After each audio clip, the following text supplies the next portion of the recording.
Se tem uma coisa interessante, mas que não é necessariamente boa, é que, em certo sentido, na parte de política externa, no sentido de desafios que virão pela frente, não fará, pelo menos em um primeiro momento, muita diferença de quem irá ganhar as eleições no Brasil, seja Bolsonaro ou seja Lula.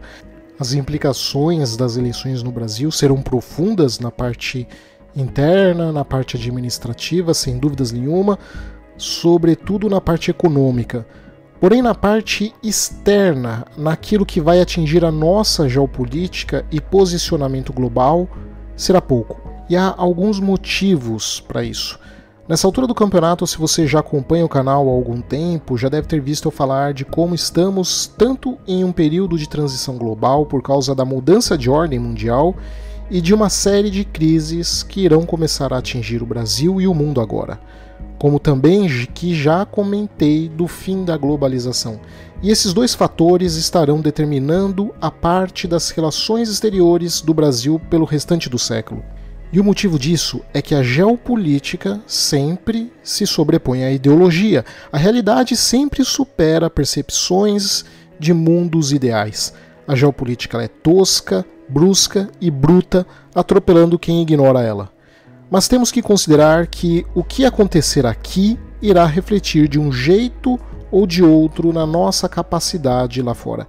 E aqui a coisa fica muito complicada, porque caso o Lula vença, além do desastre pré-anunciado que será uma volta de um partido tão manchado, afinal está claro que um governo petista irá radicalizar em direção à esquerda como nunca antes, apesar de todos os falsos acenos de que irão moderar, mas a coisa de qualquer forma será muito difícil ao Brasil, porque caso ganhe a eleição, a realidade é que a maior parte do Congresso e do Senado será contra o Lula.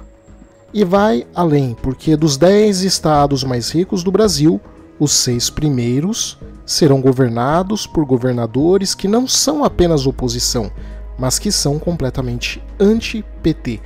Veja, não estamos falando daquela falsa oposição PSDB e PT que vimos por quase 3 décadas, que mais parecia uma dança de valsa que brincava de oposição. Não.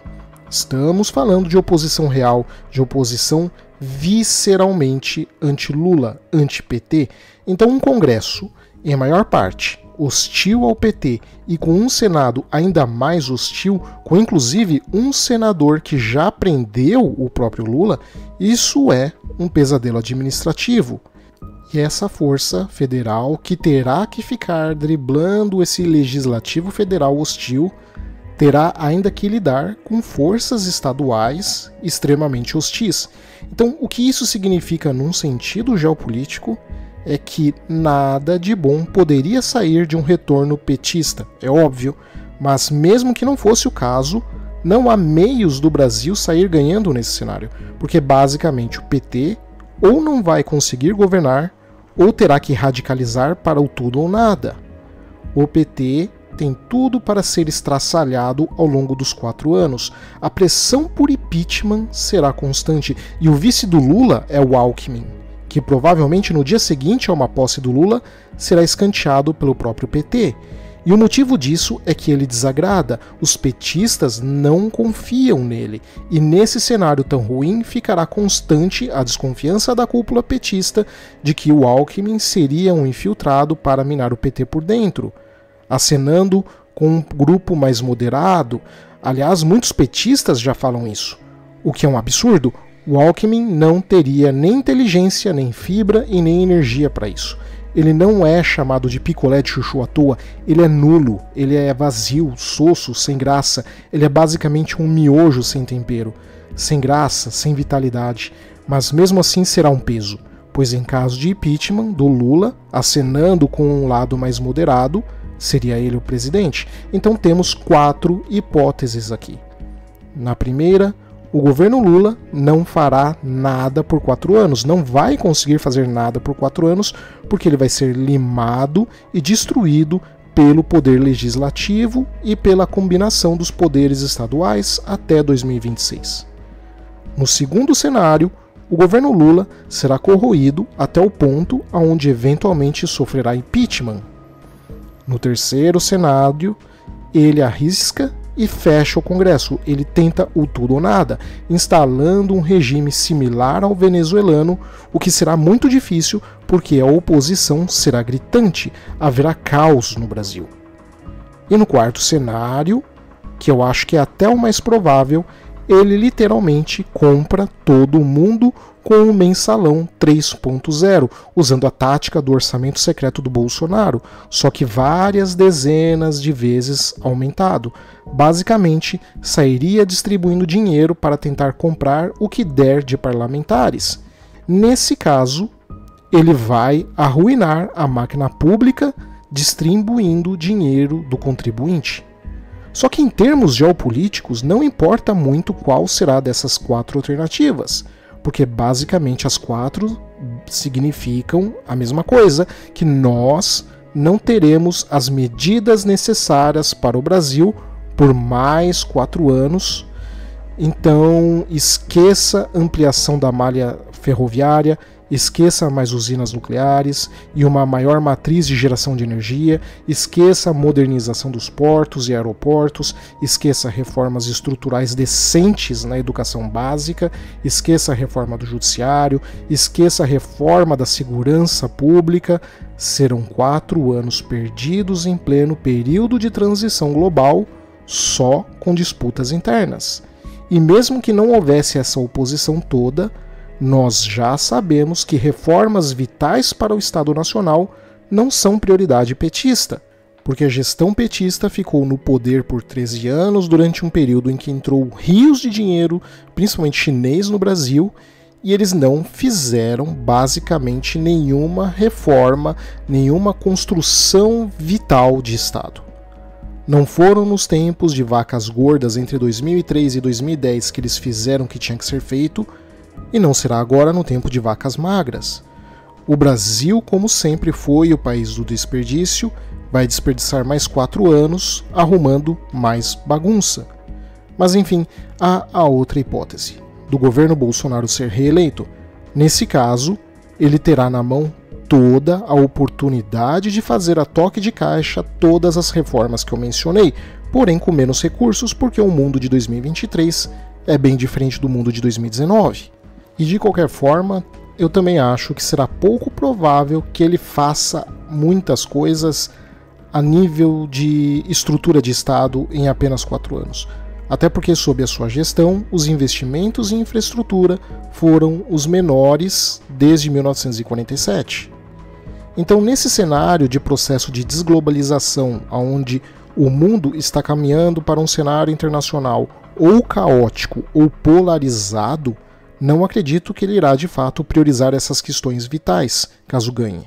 Mas, isso aqui temos que deixar muito claro, ele terá os meios para fazer o que precisa ser feito.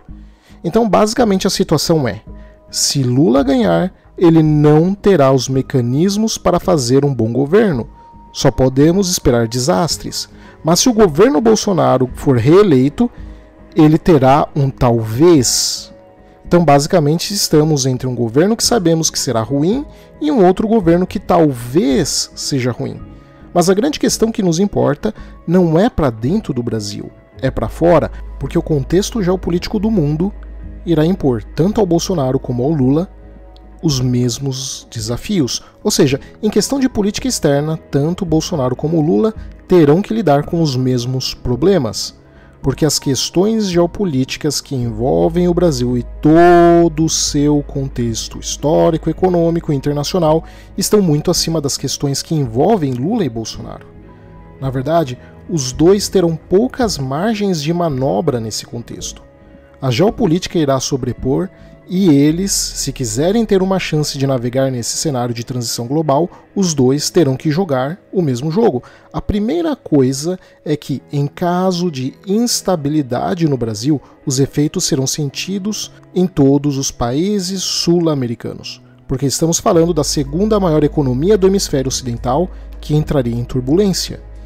Isso vai repercutir em toda a região por muitos e muitos anos, porque o Brasil é um dos maiores exportadores do mundo de commodities brutos, como minério de ferro e alimentos.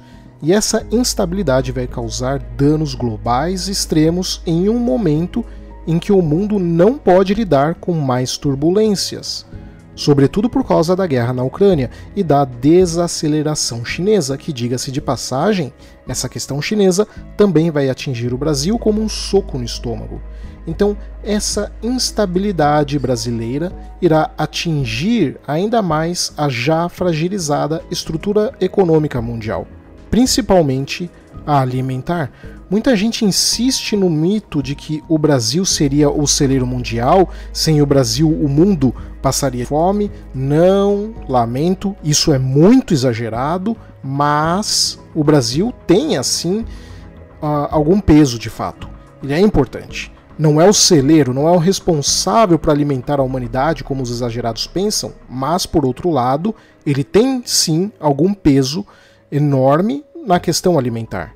Sobretudo agora, porque os dois maiores produtores de comida do mundo, Rússia e Ucrânia, estão basicamente fora do jogo.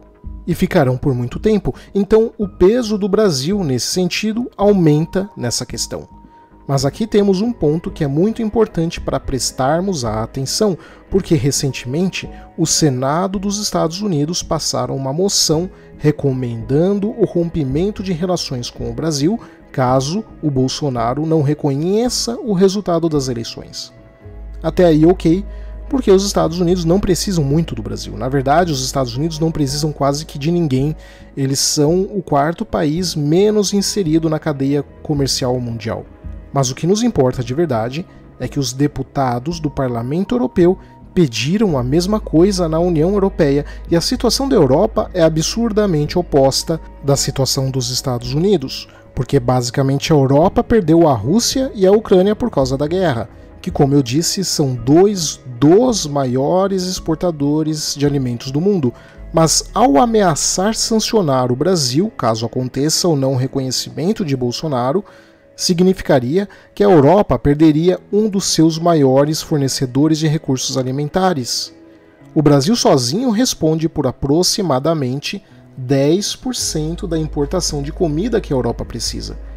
Então a Europa não tem meios de ameaçar o Brasil com sanções agora, pelo menos não sem colocar ainda mais o seu já fragilizado futuro em risco.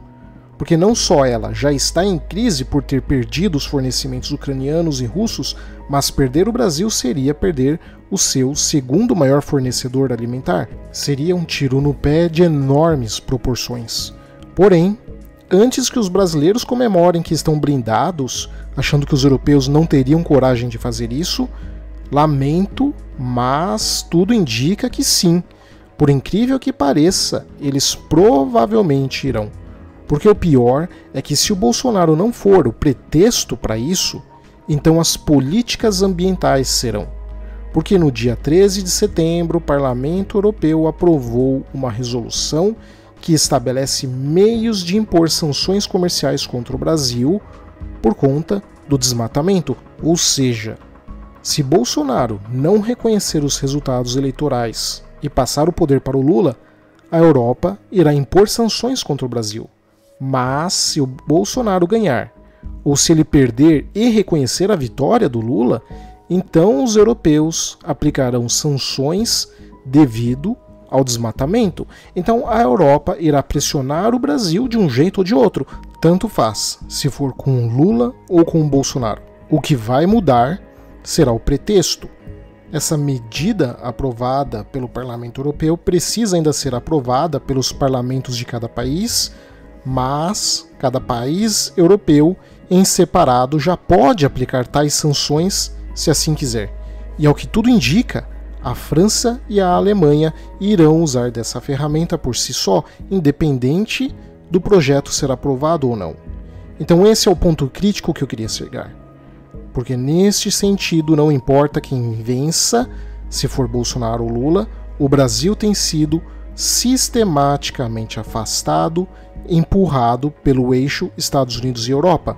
Apesar de toda a retórica pró-americana, anti-chinesa e simpatia com Donald Trump, Bolsonaro aprendeu de forma dolorosa que a realidade se sobrepõe a percepções ideais do mundo.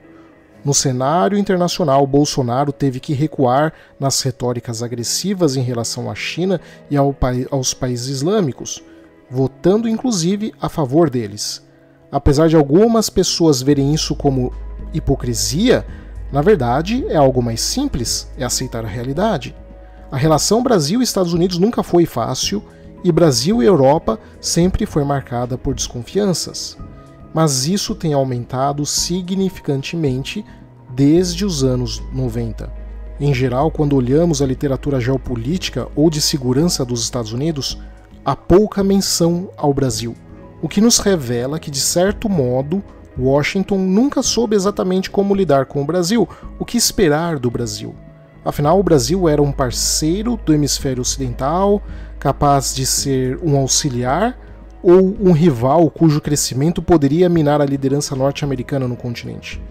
Eles nunca souberam responder a essa pergunta e isso nunca foi exatamente um problema, porque, primeiro, a prioridade da grande estratégia dos Estados Unidos sempre foi a área do Grande Pacífico, e segundo, porque o Brasil nunca chegou a crescer econômica e militarmente o suficiente para pressionar os Estados Unidos a terem que se debruçar sobre essa questão.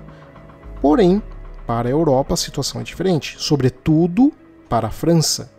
Veja que o arranjo de forças da União Europeia tentou enquadrar na mesma estrutura de poder muitos países que têm certa liderança e interesses geopolíticos particulares. E isso é um problema para um bloco econômico que pretende evoluir para um bloco geopolítico.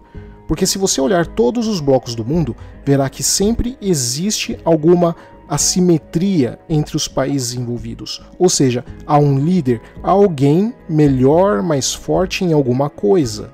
Por exemplo, no NAFTA, o bloco econômico da América do Norte, obviamente o mais forte e rico são os Estados Unidos. Na OTAN, o mais forte militarmente, também os Estados Unidos. No antigo Pacto de Varsóvia, era a União Soviética. Então temos a União Europeia.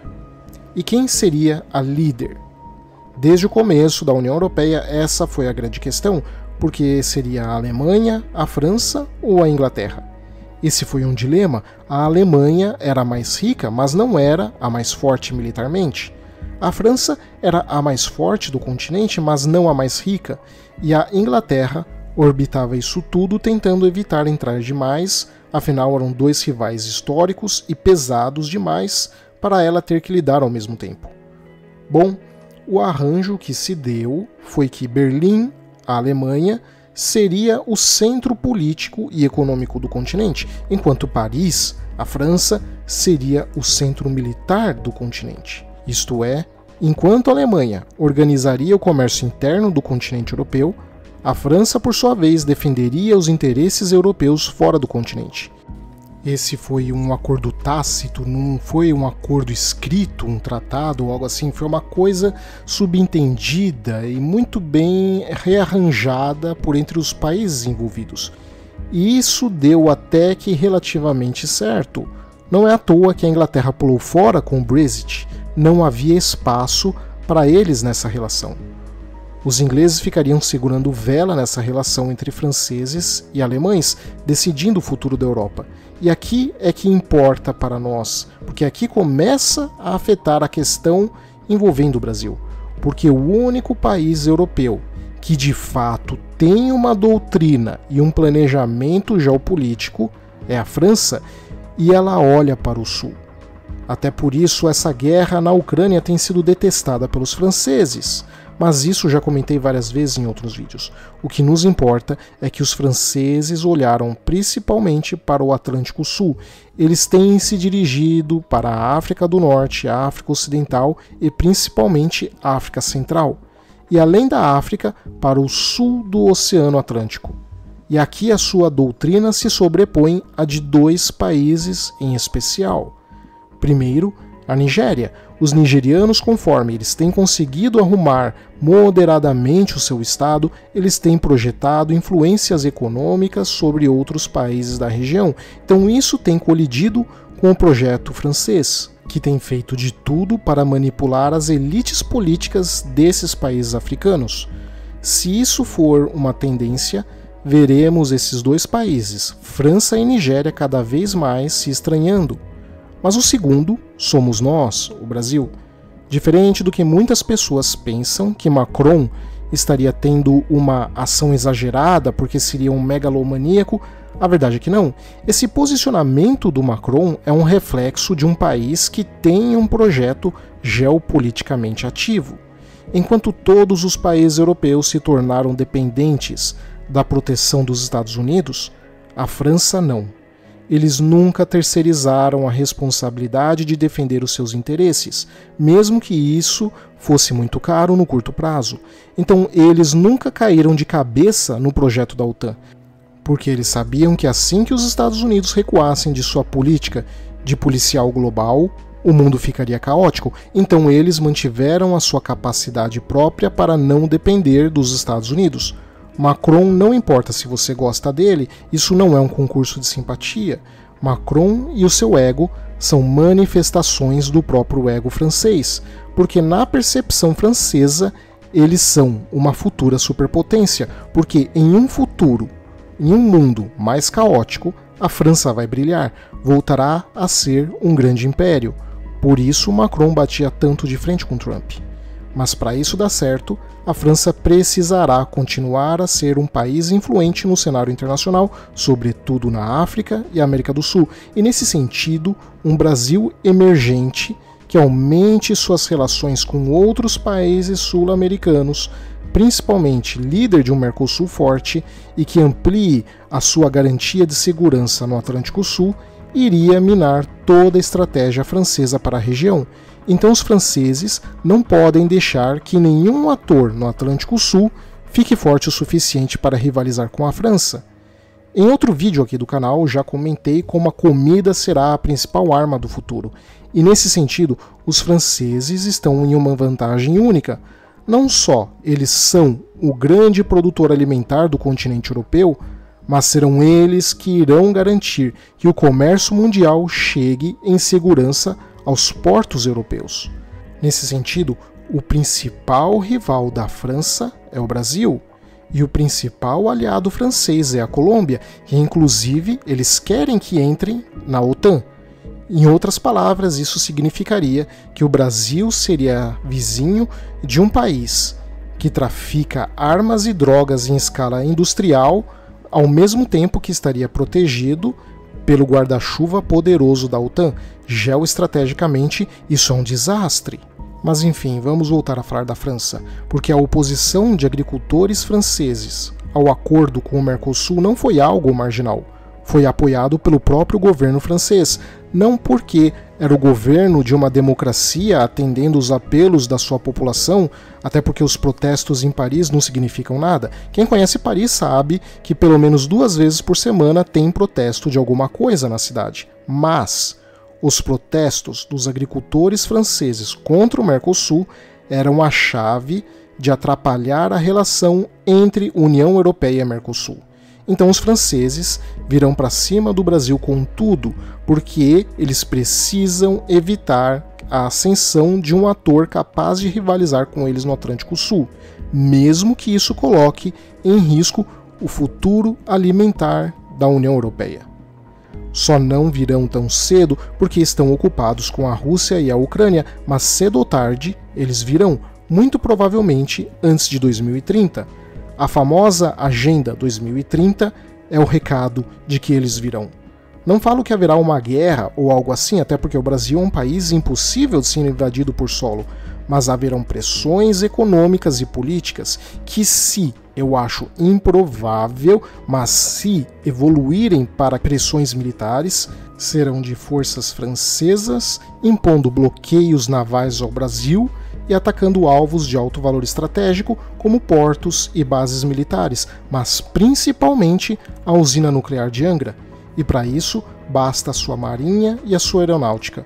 Eles não precisariam colocar soldados aqui, e na prática, nós não temos meios de nos defender de ataques aéreos feitos por uma potência moderna e bem equipada.